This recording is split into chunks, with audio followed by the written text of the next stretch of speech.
السلام عليكم ورحمة الله وبركاته. تحياتي لكل الناس اللي عندها دم ولسه عندها ضمير.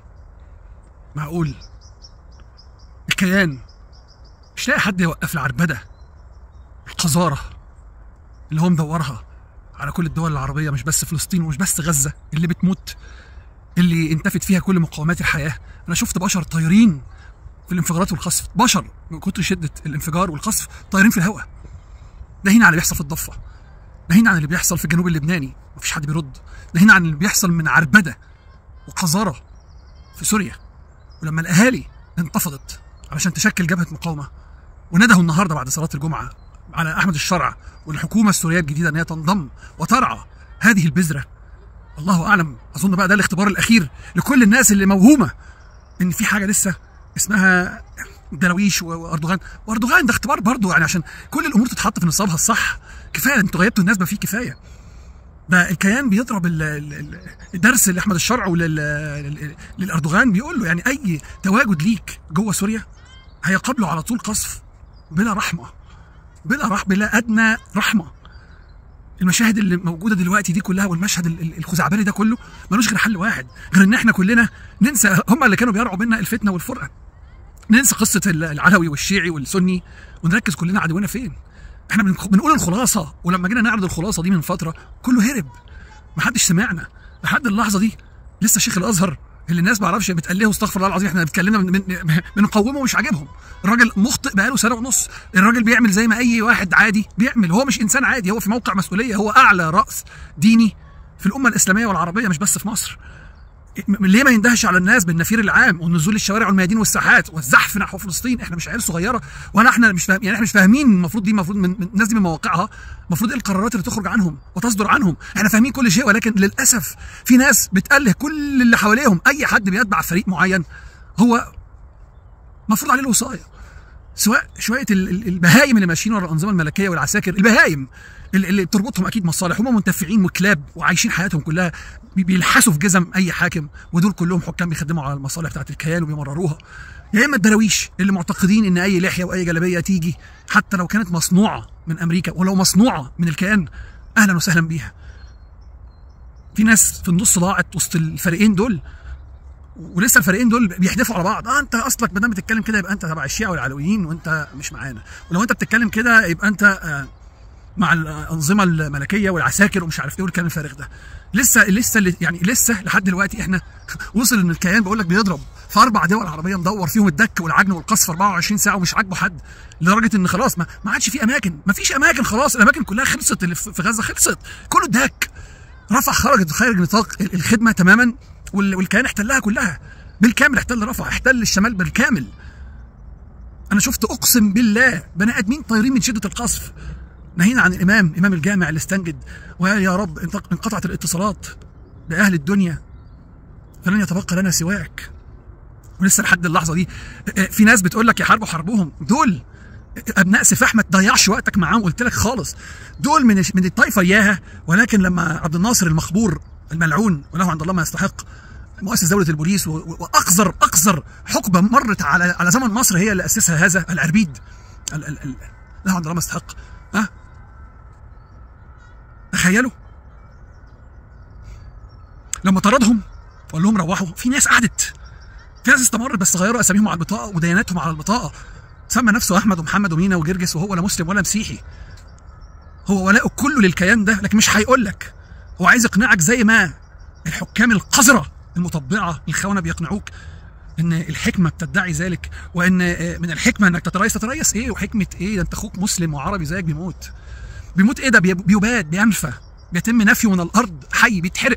اقول لكم على حاجه عشان بس ما نزعلش من بعض، انا شخصيا اول ما بشوف مشهد اطفال ونساء بتتحرق او طايرين في الهواء او مشطورين او اجزاء واشلاء منهم، بقول يا رب على طول كل من دعم هؤلاء الحكام الخونه ان ولاده على طول يشوفهم قدام عينه بيتشووا قدام عينه، وما يلاقيش حد ابدا ان هو ينجدهم، ولا يلاقي قذر خاين زيه بيدعم الانظمه دي ينجدوا. هم كلهم خونه، اللي يدعم الخاين خاين، اوعى عقلك يعني يوديك في حته ثانيه، اللي بيدعم الخاين خاين زيه.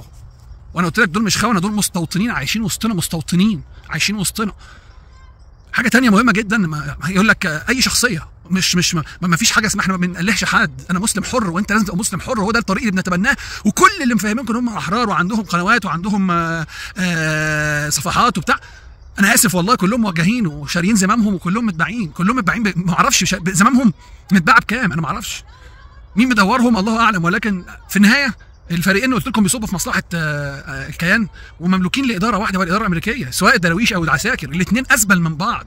اما بتكلم عن العساكر هنا انا بتكلم على كل الانظمه الملكيه والانظمه العسكريه اللي هي مطبعه مع الكيان، كلهم زباله زي بعض. ولكن احنا رجعنا في الله في ان لسه في ناس شريفه، حتى لو في المؤسسات في ناس شريفه، في ناس متربيه، نعرف ناس متربيه من بيوت من ولاد ناس من بيوت، ما اقصدش هنا غنى وفقر وسلطه، لا انا اقصد اتربوا على ان الصح صح وان ده ما يرضيش ربنا اللي بيحصل في اخواتنا. احنا في الاول وفي الاخر مسلمين، وانا في الاول وفي الاخر بقول لك انا عايزك مسلم حر، عايزك مسلم حر، يعني مش عايز اي حاجه يكون ليها مؤثر عليك، ما حدش يفرض وصايته عليك، خد قرارك من دماغك. انا اسست لطريق وادعو ليه بقالي فتره، كل اللي انتوا شايفينهم موهومين ان هم يعني ما هنا ما هناك واحرار وحيث للحريه ثمن ونحزق ونشد في البدله مأجورين، اقسم بالله ما حد فيهم يجرؤ يقول الكلام اللي انا بقوله، وكلهم بيطبلوا لاي حاجه، يا اما للدراويش يا اما الناحيه الثانيه احمد موسى وزبالته وكل من هم على شكلته وابو حمالات ابو كرش وكل الزباله بقى بتوع مدينه الانتاج الحيواني بيطبلوا الناحيه الثانيه للعساكر والانظمه الملكيه.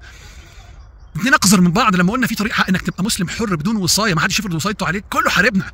انا اتقفل لي اكتر من 6 قنوات، دكتوره هبه متولي مقفول لها 3 قنوات، اخويا ياسر عبد النبي معانا في السكه، وشفت مؤخرا الناس بتتكلم بحريه ولكن اتهاجمت، شريف عثمان، الشيخ سلام عبد القوي، اخويا عبد الرحمن مطر، في ناس بيهاجموها لمجرد ان بس بيقول كلمه حق، لمجرد انه بيقول كلمه حق، بيقول لا يا احمد يا شرع انت ماشي غلط، يتهاجم. لان الكيان عنده حاجه اسمها الوحده 8200 هي اللي بتدور كل الكلام ده، عايزه تسيطر عليك، هي اللي بتطلع الدراويش وهي اللي مشغله اردوغان، وهي اللي مشغله كل الكلاب اللي اردوغان بيمولهم واعلامهم الممول ده، كل ده الكيان اللي مشغله الوحده 8200. زي ما بالظبط الانظمه العربيه المطبعه واحمد موسى والاشكال دي، ما هم بيقبضوا من مين؟ بيقبضوا من الحكام اللي جايبه فلوسها من ضريبه ودم الشعوب اللي راكبينها بالعافيه، وبيمرروا مصالح الكيان على حسابها علشان يدوا لاحمد موسى مرتبه. اوعى تفتكر ان الاثنين في فرق بينهم، الاثنين مملوكين. انا بقول لك عايزك مسلم حر، حر يعني ما حدش يفرض وصايته عليك، حر يعني لما تشوف الصح تقول ده صح وهنا تقول غلط يبقى غلط. ما بنقلهش حد، ولا شيخ الازهر بنقلهه، ولا بنقله قيادات اخوان، ولا بنقله الزباله الحكام وملوك العرب المطبعين الزباله. والصح بنقول عليه صح والغلط غلط، والصح هو انك تواجه الكيان، واي تاخير في مواجهه الكيان واقامه القصاص او تطبيق القصاص بحق من اخطا وخان هو ده الغلط، هو ده اللي لازم تواجهه وتحاربه. واللي يتصدر للكيان ده انت لازم تبقى في ظهره، ولازم تكون عون ونصير ليه. اتعلم ازاي تبقى راجل مسلم حر. سيبك تلاقي ناس ضد الجيش الاحتلال في قضيه فلسطين، وهم نفسهم مع جيش الاحتلال جدا في قضيه سوريا، ويقول لك نصبر ايه ده الشعب السوري الحر اتحرك، نصبر ايه لحد ما يبقى ما فيش سوريا. الناس دي بتخدم على مصلحه الكيان، والاعلاميين الاوساخ اللي قالوا نصبر، الزباله الموجهين اللي قالوا نصبر لحد ما يبقاش في سوريا، لحد ما تبقى سوريا هي فلسطين الثانيه ونموذج ثاني من فلسطين، ونقعد ندور ثاني ازاي نلم جراح فلسطين ونلم جراح سوريا. ولو صبرنا شويه مش هنلاقي لبنان. وياكم تفتكروا يا زباله الزباله يا خونه، يا اللي فاكرين ان العمليه بتيجي بالتطبيل على طول الخط، ان انت مش عليك الدور. اقسم بدين الله عليك الدور، اقسم بدين الله كمان مره انت اللي عليك الدور. مصر عليها الدور، واحنا رهنا ان احنا في النهايه في شرفاء هيتخلصوا من الخيانه وهينضموا للشعب وهينصروا الشعب، وانا براهن على ده، لان احنا في النهايه مش عايزين فوضى زي ما الكيان عايز، احنا ضد الفوضى. احنا عايزين في النهايه بلد فيها مؤسساتها ملك شعبها وبتستخدم في الصح لتامين نفسها وتامين القضيه الفلسطينيه وغزه اللي هي محور عمق الامن القومي المصري. وكل اللي اتعمل غلط هيتصلح، غاز، جزر، نيل، كل ده هيتصلح، بس يبقى اللي فوق امين ووفي.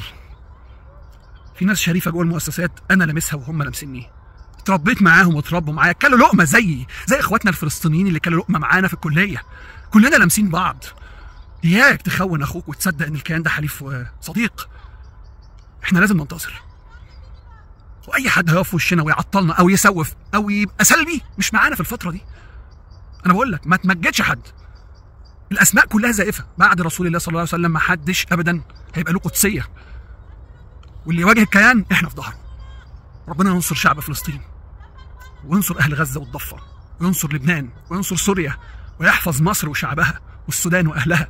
نحن لها نحن لها، اعتصموا بحبل الله جميعا ولا تفرقوا. بنمد ايدينا عشان طريق الحق، في خارطة الطريق اللي احنا تعبنا فيها تجمع الكل، نكون مسلمين وعرب احرار بلا فرض وصاية ومن غير ما حد ابدا يتحكم فينا، عشان ننهي حاجة اسمها الهيمنة الغربية او الهيمنة الامريكية، او نبوظ عليهم ونفسد كل ترتيباتهم واوراقهم كلها نحرقها. ساعدني، كل اللي سمعني ساعدني، انشر عني، بلغ عني لا اله الا الله. لو كنت انا من اهل الدنيا اشوفكم في فيديو جديد. سلام عليكم. تحيا فلسطين حرة أبية.